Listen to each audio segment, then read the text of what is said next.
অনেক জনসমাগম মুড়ির দোকানটায়। মোটামুটি একটা ভালোই কেনা বেচা ধুম পড়ে গেছে মামার মুড়ির দোকানটায়। আমরা একটু মুড়ি খাবো আজকে। মামা 10 টাকা দিয়ে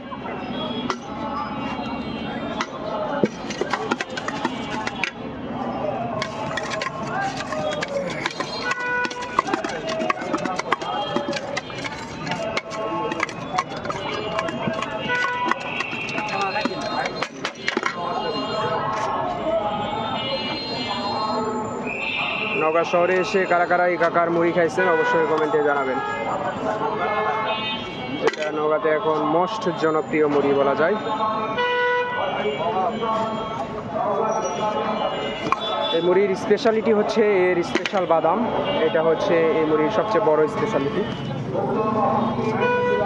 দেখতে পাচ্ছেন কত মুখরোচক এর মশলা এবং বাদাম, এই দুইটা মিলে মোটামুটি এই মুড়ির গুণগত মান বাড়িয়ে দিয়েছে সবার কাছে। সবাই চলে আসবেন কাকার এই দোকানে মুড়ি খেতে।